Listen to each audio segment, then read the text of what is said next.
अस्मितामूलक विमर्श के अंतर्गत जेंडर की अवधारणा और स्त्रीवादी चिंतकों की अवधारणा। स्त्री विमर्श को नारीवाद फेमिनिज्म के नाम से जाना जाता है। नारीवाद एक बौद्धिक, दार्शनिक और राजनीतिक विमर्श है जिसका उद्देश्य महिलाओं के लिए समान अधिकार और कानूनी संरक्षण प्राप्त करना है। नारीवाद या स्त्री विमर्श स्त्री पुरुष के बीच व्याप्त सामाजिक भेदभाव को पुष्ट करने वाली धार्मिक, सामाजिक, सांस्कृतिक, कानूनी एवं अन्य तरह की पितृसत्तात्मक धारणा एवं मान्यताओं का खंडन करता है। नारीवाद समाज से स्त्री के साथ उसी तरह व्यवहार करने की मांग करता है जैसा वह पुरुषों के साथ करता है। हाल के वर्षों में नारीवाद के साथ तीसरे एवं अन्य यौनिक पहचानों के विमर्श भी यौनिक एवं जेंडर आधारित भेदभाव के विरोध में उभर कर सामने आए हैं। थर्ड जेंडर या अन्य यौनिक पहचानों का विमर्श LGBTQ विमर्श के नाम से जाना जाता है। स्त्री विमर्श से इन विमर्श का गहरा रिश्ता है। ये दोनों विमर्श जेंडर एवं यौनिक पहचानों से जुड़ी उन परंपरागत अवधारणाओं को चुनौती देते हैं जिसके कारण इन यौनिक अस्मिताओं को समाज की मुख्य धारा से अब तक हाशिए पर रखा गया है। जेंडर की अवधारणा सामान्य बोलचाल एवं शब्दकोशों में प्रायः जेंडर, सेक्स, लिंग, यौन आदि शब्दों का अर्थ समान समझा या माना जाता है। नारीवाद ने सबसे पहले जेंडर और सेक्स शब्द के बीच अंतर स्थापित किया क्योंकि ये ही वे शब्द हैं जो किसी भी स्त्री या अन्य लैंगिक पहचानों के शोषण की बुनियाद रखते हैं। सेक्स एक जैविक शब्दावली है जो स्त्री, पुरुष एवं अन्य लिंग के बीच जैविक भेद या जैविक पहचान को प्रदर्शित करता है। वहीं जेंडर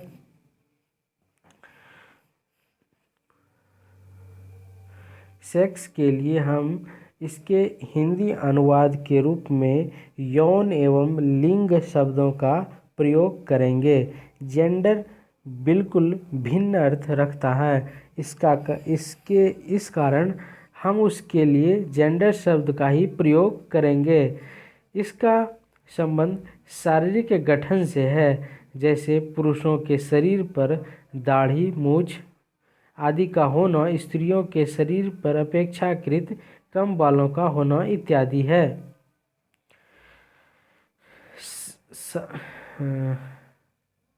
वहीं जेंडर शब्द स्त्री एवं पुरुष तथा अन्य लिंग के बीच उनके सामाजिक पहचान या उनके द्वारा निभाई जाने वाली सामाजिक भूमिका का द्योतक है।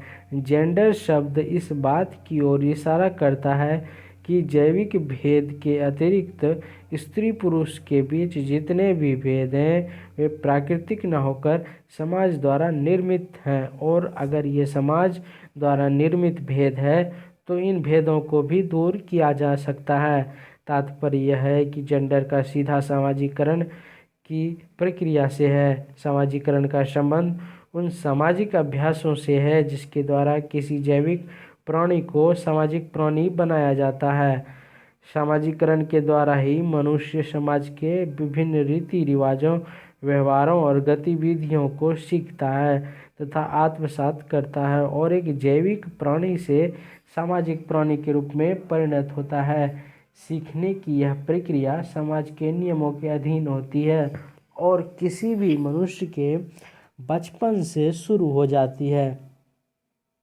किसी जैविक लिंग, स्त्री पुरुष या उभयलिंगी या अन्य लिंग की सामाजिक भूमिका को तय करने में सामाजिकरण की अहम भूमिका होती है।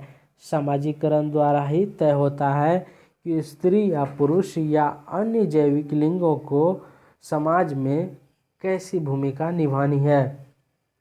यहीं से किसी मनुष्य के जैविक लिंग की एक सामाजिक पहचान बनती है, जिसके तहत वह स्त्री, पुरुष या अन्य लिंग के रूप में अपनी पहले से तय लैंगिक भूमिकाओं को निभाता है, जिसे जेंडर कहा जाता है। जेंडर ही स्त्रीत्व और पुरुषत्व के गुणों का निर्धारण करता है, यानी किसी तरह के मानवीय गुण को स्त्री की विशेषता माना जाए और किसी पुरुष की। उदाहरण के लिए अधिकांश समाजों में करुणा, त्याग, कोमलता, रोदन, ममता आदि गुणों को स्त्रियों का स्वाभाविक गुण माना जाता है, जबकि कठोरता, क्रूरता, हिंसा, क्रोध आदि को पुरुषों का स्वाभाविक गुण।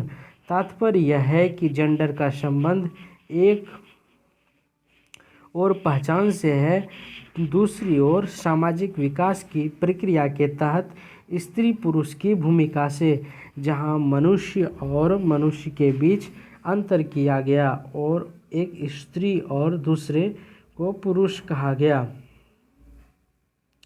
जेंडर का दायरा बाहरी दुनिया से लेकर किसी व्यक्ति की निजी पसंद नापसंद तक से जुड़ा होता है। यहाँ तक कि भाषाएं भी जेंडर से अछूती नहीं है। समाजीकरण की प्रक्रिया में भाषा की सर्वोपरि भूमिका होती है। इस कारण दुनिया की अधिकांश भाषाओं में लिंग भी मौजूद हैं। भाषाओं में जेंडर विभाजन के मुख्यतः 3 रूप मिलते हैं: स्त्रीलिंग, फेमिनिन, पुल्लिंग, मैस्कुलिन और नपुंसकलिंग या न्यूट्रल जेंडर। हिंदी एवं अंग्रेजी सहित कई भाषाओं में स्त्रीलिंग या पुल्लिंग केवल 2 रूपों का प्रयोग मिलता है, जबकि संस्कृत में नपुंसकलिंग उभयलिंगी का प्रयोग भी होता है। किसी भाषा में यह तीसरा लिंग स्त्रीत्व या पुरुषत्व के समाज में निर्धारित गुणों से अलग स्वतंत्र पहचान से जुड़ा है, तो वहीं संस्कृत जैसी भाषा में तीसरे लिंग में अभिप्राय स्त्रीत्व या पुरुष के गुणों के साथ होना है। यही कारण है कि प्रसिद्ध स्त्रीवादी चिंतक बारबरा जॉनसन मानती हैं कि जेंडर स्त्री का सवाल भाषा का सवाल है, क्योंकि भाषा भौतिक रूपों में हस्तक्षेप करती है।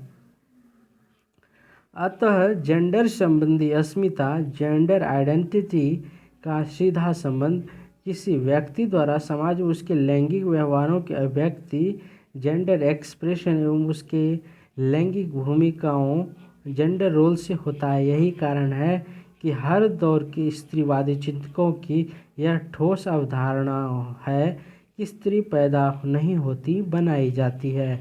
स्त्रीवादी चिंतकों की जेंडर संबंधी अवधारणा। जेंडर का सीधा संबंध समाजीकरण है। स्त्रीवादी चिंतकों ने स्त्रियों को पुरुषों के मुकाबले प्राकृतिक रूप से कमजोर ठहराकर उसकी पराधीन स्थिति को सही बताने वाली मान्यताओं का खंडन किया है। स्त्रीवादी चिंतकों ने यह स्पष्ट करने की कोशिश की है कि स्त्रियों की पराधीनता या शोषण का कारण उनकी जैविक रूप से भिन्नता नहीं, बल्कि सामाजिक मानदंड है। सन 1789 के फ्रांसीसी क्रांति के समय पहली बार महिलाओं ने सामाजिक राजनीतिक समानता की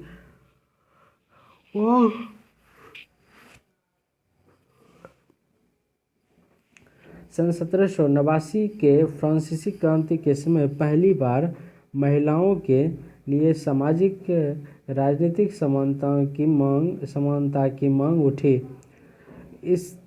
इसी दौर में मैरी वॉलस्टोक्राफ्ट पहली स्त्रीवादी चिंतक थी, जिन्होंने महिलाओं के लिए समान अधिकारों के पक्ष में मजबूत तर्क रखा और इस अवधारणा को चुनौती दी कि महिलाओं में कोमलता, डर, विनम्रता जैसे गुण सहजात होते हैं। सन 1792 में प्रकाशित पुस्तक a vindication of rights of women, स्त्री अधिकारों का औचित्य प्रतिपादन में वे इस बात पर जोर देती हैं कि जिन गुणों को हम स्त्रीत्व या मानवीय कमजोरियों का पर्याय समझते हैं वे स्त्रियों को बचपन से ही सिखाया जाता है। मेरी इस बारे में लिखती हैं, बचपन से ही माँ के उदाहरणों से स्त्रियों को सिखाया जाता है कि उन्हें मानव कमजोरियों का थोड़ा बहुत ज्ञान होना चाहिए। उन्हें कोमल स्वभाव का, विनम्र तथा आज्ञाकारी, धर्मभीरू, कर्तव्यनिष्ठ और मर्यादित होना चाहिए ताकि उनके आदमियों का कल्याण हो। और उन्हें खूबसूरत तो अवश्य होना या दिखना चाहिए, कम से कम अपने जीवन के 20 वर्ष तक। इसके अलावे उसके लिए अन्य सारी बातें गैर जरूरी हैं। जैविक भिन्नता को बहाने स्त्रियों को प्राकृतिक, शारीरिक और मानसिक रूप से पुरुषों के हीन ठहराने की कवायद आज तक बदस्तूर जारी है। हालांकि आज तरह तरह के नारीवादी आंदोलनों एवं विमर्शों के कारण परिस्थितियों में बहुत परिवर्तन आ गया है और इस धारणा में बहुत हद तक बदलाव भी आया है, लेकिन 18वीं और 19वीं शताब्दी में इस धारणा के खिलाफ खड़ा होना काफ़ी मुश्किल था। इस कठिन दौर में स्त्री पुरुष के बीच प्राकृतिक भिन्नता के आधार पर सामाजिक भिन्नता को जायज़ ठहराने के तर्कों का प्रतिवाद मेरी वॉलस्टोकॉफ्ट के बाद किसी ने अगर पुरजोर तरीके से किया तो वे थे जॉन स्टुअर्ट मिल। मिल ने सन 1869 में प्रकाशित अपनी पुस्तक द सब्जेक्शन ऑफ वुमेन, स्त्रियों की पराधीनता में जोरदार तर्कों से यह साबित किया कि जिसे हम स्त्रियों का प्राकृतिक गुण समझते हैं वह वास्तव में परंपरागत है, यानी समाज द्वारा निर्मित। मिल लिखते हैं, सारी नैतिकता उन्हें बताती है कि यह महिलाओं का कर्तव्य है और सभी मौजूदा भावनाओं के अनुसार उनका यह स्वभाव है कि वे दूसरे के लिए जिएं, पूर्ण आत्मत्याग करें और अपने स्नेह संबंधों के अतिरिक्त उनका अपना कोई जीवन न हो। मिल यह तर्क देते हैं कि जिसे हम महिलाओं का स्वभाव समझते हैं वह दरअसल एक निर्मित और कृत्रिम चीज़ है। वे इसे महिलाओं के जबरन दमन से जोड़कर देखते हैं। आज जिसे महिलाओं का स्वभाव कहा जाता है वह ज़्यादातर एक कृत्रिम चीज़ है, कुछ दिशाओं में जबरन दमन व कुछ में अस्वाभाविक प्रेरकों का परिणाम। महिलाओं को घरेलू कामों तक सीमित रखने के लिए प्राचीन काल से ही यह तर्क दिया जाता रहा है कि महिलाओं को आज़ादी देने से प्रकृति का संतुलन बिगड़ जाएगा। मिल इन तर्कों का खंडन करते हैं कि महिलाओं को पूर्ण आज़ादी देने से वे अपने स्वभाव के विपरीत कार्य करने लगेंगी और यह प्रकृति के नियमों के खिलाफ होगा। मिल इस बात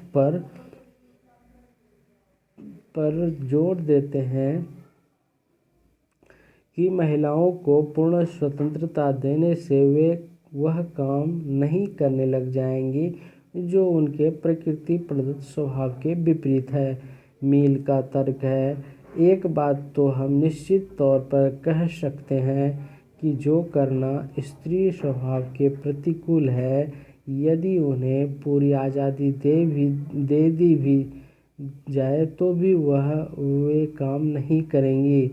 प्रकृति के तरफ से दखलंदाजी करने की चिंता इस भय से कि कहीं प्रकृति अपने उद्देश्य में नाकामयाब न हो जाए, मानव जाति की अनावश्यक चिंता है।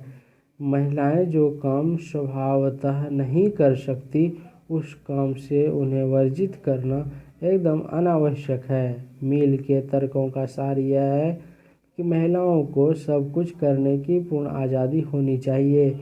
जिसे हम महिलाओं का स्वभाव मानते हैं वो वास्तव में पाबंदियों द्वारा निर्मित है। अगर कोई प्राकृतिक स्वभाव सिर्फ महिलाओं से जुड़ा है तो सब कुछ करने की आज़ादी मिलने के बावजूद वे इस स्वभाव के विपरीत काम नहीं कर पाएंगे। मिल के इन विचारों ने बाद के स्त्रीवादी चिंतकों के जेंडर संबंधी अवधारणाओं के लिए बुनियाद तैयार की। मिल के बाद जेंडर के बारे में गहराई से विचार करने वाले स्त्रीवादी चिंतक सिमोन द बोवार थी। सिमोन ने सन 1949 में द सेकेंड सेक्स, हिंदी में इसका अनुवाद स्त्री उपेक्षिता के नाम से प्रभा खेतान ने किया है, नामक किताब लिखी। इस किताब में सिमोन ने यह विचार स्थापित किया कि स्त्री पैदा नहीं होती, बनाई जाती है। सिमोन ने उन सारे सामाजिक व्यवहारों और विचारों की पड़ताल की जो स्त्री के तौर पर भूमिका, जेंडर रोल को निर्धारित करते हैं। एक जेंडर के तौर पर स्त्री के बारे में सिमोन ने लिखा है, कोई भी जैविक, मनोवैज्ञानिक या आर्थिक नियति आधुनिक स्त्री के भाग्य की अकेली नियंता नहीं होती। पूरी सभ्यता ही इस अजीबोगरीब जीव का विकास करती है। पुरुष और हिजड़े के बीच अव्यवस्थित यह जीव स्त्री के रूप में वर्णित होता है।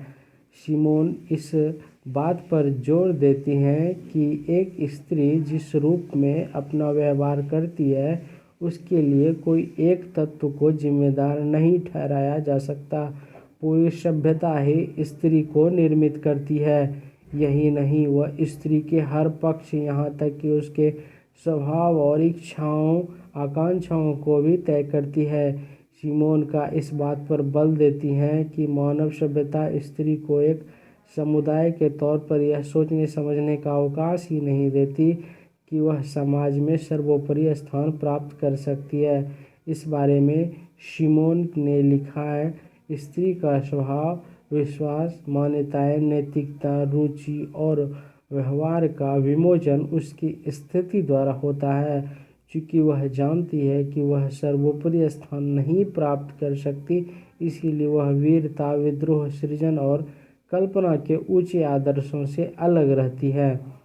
20वीं सदी में 50 के दशक के बाद जेंडर को लेकर बहस में तीव्रता आई। नवीन वैज्ञानिक खोजों के आधार पर स्त्रीवादी चिंतकों ने स्त्री के पुरुष की तुलना में जैविक रूप से कमतर होने के सिद्धांतों को भी चुनौती दी। कई तरह से नारीवादी आंदोलनों और बाद में चलकर समलैंगिक विमर्श या थर्ड जेंडर के संबंधित विमर्श ने जेंडर के बहस को नया आयाम दिया। सन 1963 में केट मिलेन की द फेमिनिन मिस्टिक, सन 1968 में सुलामिथ फायरस्टोन की डायलेक्टिक ऑफ सेक्स, सन 1971 में जूलियट मिशेल की वुमेन स्टेट, सन 1968 में रॉबर्ट स्टोलर की sex and gender, the development of masculinity and femininity, सन 1972 में एलेना ओकले की सेक्स, जेंडर एंड सोसाइटी जैसी पुस्तकों के प्रकाशन ने जेंडर संबंधी पितृसत्तात्मक धारणाओं की बुनियाद हिला दी। इन विचारकों ने जैविक लिंग, सेक्स और इन जैविक लिंग की सामाजिक भूमिका के बीच के अंतर को स्पष्ट करने का प्रयास किया।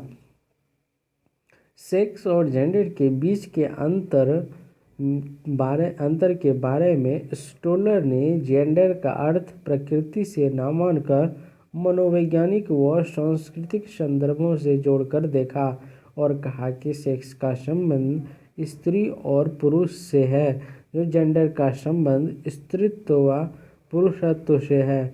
एना ओकले, कॉर्नेल जैसे विद्वानों का मानना है कि जेंडर एक सामाजिक सांस्कृतिक संरचना है। यह उन सामाजिक नियमों और कानूनों का निर्धारण करता है जिससे स्त्रीत्व और पुरुषत्व के गुण गढ़े जाते हैं।